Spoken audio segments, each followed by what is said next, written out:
오늘의 이야기 사랑하는 형제자매 여러분, 주님의 이름으로 평안을 전합니다. 오늘 우리가 함께 나눌 이야기는 단순한 역사적 기록이 아닌 지금 이 순간 우리 각자의 마음과 교회를 향한 예수 그리스도의 살아있는 음성입니다. 잠시 세상의 소음에서 벗어나 귀를 열고 마음을 열어 성령께서 오늘 우리에게 무엇을 말씀하시는지 함께 귀 기울이는 시간이 되기를 소망합니다. 이 말씀이 여러분의 마음에 울림을 준다면 좋아요와 공유를 통해 이 은혜를 더 많은 이들과 함께 나누어 주십시오. 여러분의 나눔이 또 다른 영혼에게 주님의 사랑을 전하는 귀한 통로가 될 것입니다. 구독을 통해 주님께서 우리에게 주시는 말씀의 여정에 꾸준히 동행해 주시길 바라며 이 영상을 듣는 모든 분들의 삶에 하나님의 크신 축복이 함께하기를 기도합니다. 이제 요한계시록 2장에 기록된 에베소 교회를 향한 주님의 첫 번째 편지를 통해 오늘을 살아가는 우리를 향한 그분의 마음속으로 함께 들어가 보겠습니다. 요한계시록 2장 1절부터 7절까지의 말씀입니다. 에베소 교회의 사자에게 편지하라. 오른손에 있는 7 별을 붙잡고 7금 촛대 사이를 거니시는 이가 이르시되 내가 내 행위와 수고와 내 인내를 알고 또 악한 자들을 용납하지 아니한 것과 자칭 사도라 하되 아닌 자들을 시험하여 그의 거짓된 것을 내가 드러낸 것과 또 내가 참고 내 이름을 위하여 견디고 게으르지 아니한 것을 아노라. 그러나 너를 책망할 것이 있나니 너의 처음 사랑을 버렸느니라. 그러므로 어디서 떨어졌는지를 생각하고 회개하여 처음 행위를 가지라. 만일 그리하지 아니하고 회개하지 아니하면 내가 내게 가서 내 촛대를 그 자리에서 옮기리라. 오직 내게 이것이 있으니 내가 니골라 당의 행위를 미워하는도다. 나도 이것을 미워하노라. 귀 있는 자는 성령이 교회들에게 하시는 말씀을 들을지어다. 이기는 그에게는 내가 하나님의 낙원에 있는 생명나무의 열매를 주어 먹게 하리라. 요한계시록. 많은 사람들은 이 책을 마지막 때에 대한 두려운 예언서로만 생각합니다. 하지만 요한계시록의 본질은 박해와 환난 속에서도 당신의 교회를 결코 놓지 않으시는 예수 그리스도의 사랑의 편지입니다. 특히 2장과 3장에 기록된 7교회를 향한 편지는 마치 주님께서 교회의 건강 상태를 정밀하게 진단하신 영적 엑스레이 사진과도 같습니다. 상상해 보십시오. 초대교회 시절 이 편지가 소아시아의 7교회를 차례로 돌며 읽혔을 때의 분위기를 말입니다. 다른 교회를 향한 칭찬과 책망을 들으며 성도들은 곧이어 자신들의 교회를 향한 주님의 평가가 공개될 것을 예감하며 숨을 죽였을 것입니다. 주님께서 우리 교회의 속마음을 이미 다 꿰뚫어 보고 계신다는 사실 앞에 그들은 어떤 마음이었을까요? 오늘 우리는 그 첫 번째 편지, 에베소 교회를 향한 메시지에 집중하고자 합니다. 이 편지는 단순히 2000년 전의 한 교회를 향한 것이 아닙니다. 오늘날, 특히 우리 서구화된 현대교회를 향한 주님의 날카롭고도 사랑 어린 음성일 수 있기 때문입니다. 먼저 주님께서는 자신을 어떻게 드러내시는지 주목해 보십시오. 오른손에 7별을 붙잡고 7금 촛대 사이를 거니시는 여기서 7별은 교회의 지도자들을, 7금 촛대는 바로 교회 공동체 자체를 상징합니다. 이미지는 우리에게 무엇을 말해줍니까? 교회는 인간의 조직이나 기관이 아니라는 것입니다. 교회는 부활하신 주님께서 친히 그 손으로 붙드시고 그 발로 직접 거닐며 돌보시는 살아있는 당신의 몸이라는 사실입니다. 우리가 교회에서 무언가를 결정하고 계획할 때 얼마나 자주 이 사실을 기억합니까? 예수님이라면 무엇을 원하실까? 이것이 우리의 첫 번째 질문이 되어야 합니다. 하지만 어느새 우리는 내 생각에 예수님도 동의하실 거야 라는 자기 합리화에 빠져 주님의 뜻이 아닌 우리의 즐거움과 만족을 따라가고 있지는 않습니까? 에베소 교회는 바로 이 지점에서 흔들리기 시작했습니다. 주님은 에베소 교회를 칭찬하십니다. 그들의 수고와 인내, 악한 자들을 용납하지 않는 단호함, 거짓 사도들을 분별해내는 신학적 정확성까지. 겉으로 보기에 에베소 교회는 완벽에 가까웠습니다. 그들은 진리를 위해 싸웠고 이단을 미워했으며 주님의 이름을 위해 지치지 않고 견뎠습니다. 이 모습 어딘가 익숙하지 않으십니까? 마치 오늘날 뜨거운 열정과 헌신으로 가득 차고 교리적으로 순수함을 지키기 위해 애쓰는 우리 교회의 모습과도 닮아 있습니다. 우리는 잘못된 가르침을 20m 밖에서도 알아챌 수 있고 50m 거리에서도 정확히 격추시킬 수 있는 날카로운 분별력을 자랑스러워할지도 모릅니다.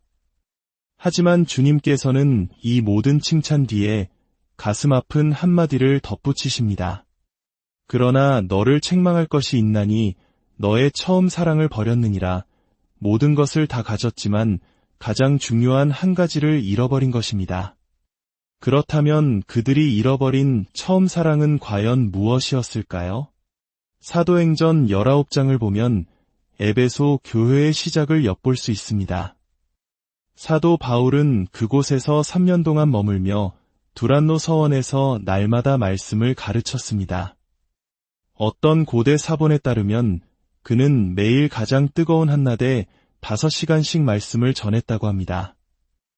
사람들은 생업을 뒤로하고 모여들어 그 말씀을 스펀지처럼 빨아들였습니다.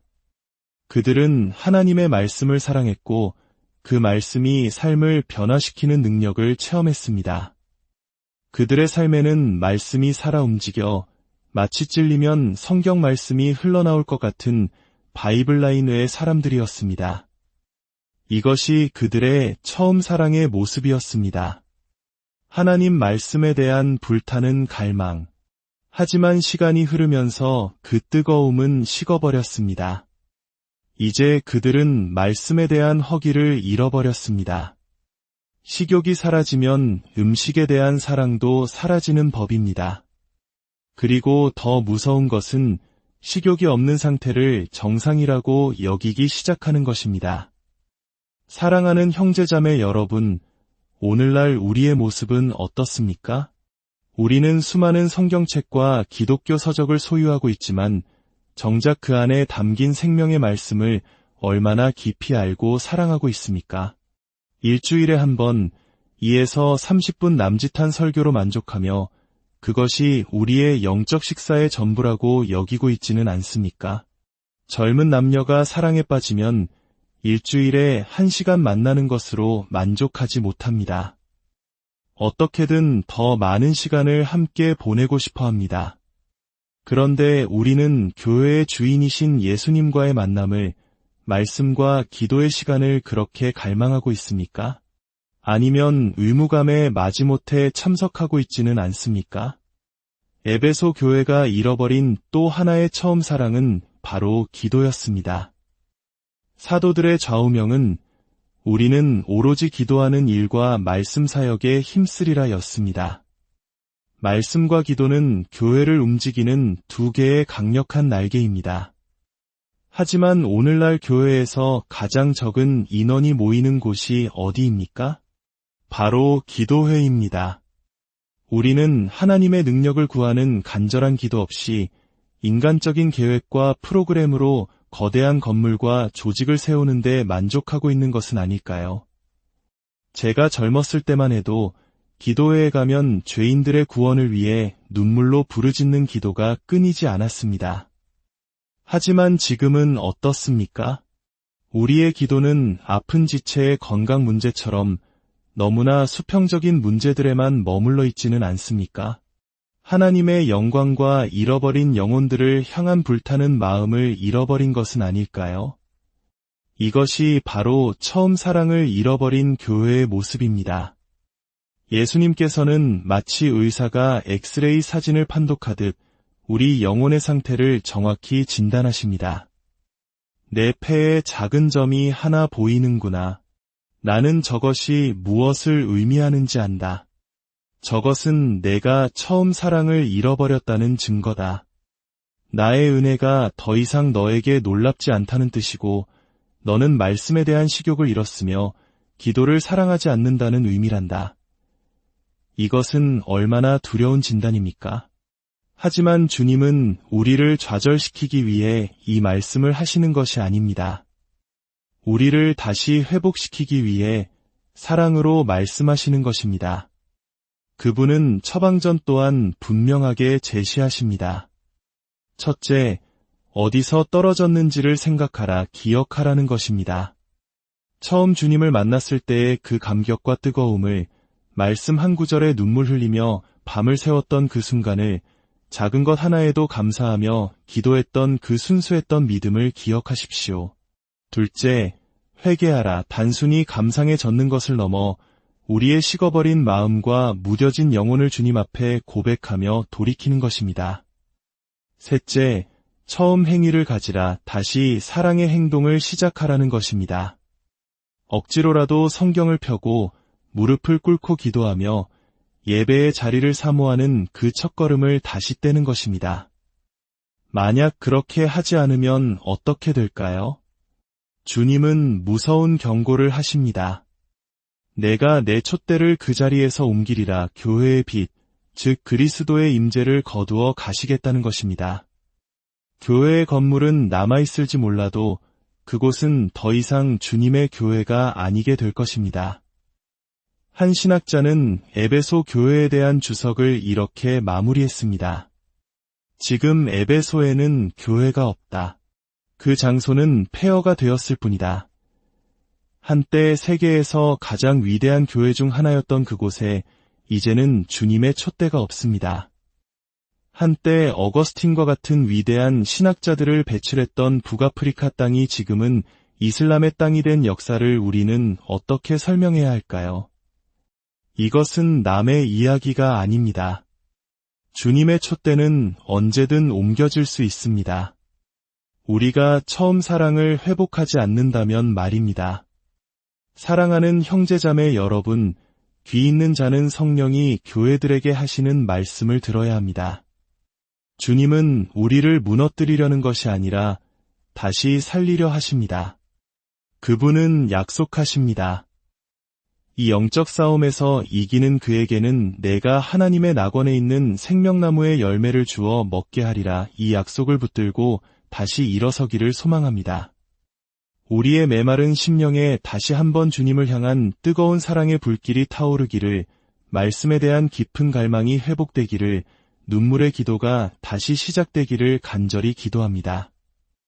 우리 교회가 세상의 프로그램을 따라가는 교회가 아니라 오직 말씀과 기도로 세상을 변화시키는 능력의 공동체로 다시 서게 되기를 소망합니다.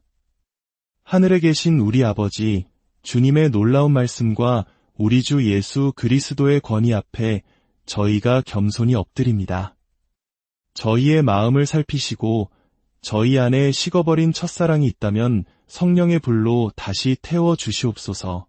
말씀에 대한 굶주림을 더하여 주시고 기도의 무릎이 강건하게 하여 주시옵소서. 그리하여 우리 각자와 우리 교회가 세상의 빛으로 다시 서서 오직 주님의 은혜로 높아지게 하여 주시옵소서. 이 모든 말씀, 우리를 사랑하시는 예수 그리스도의 이름으로 기도드립니다.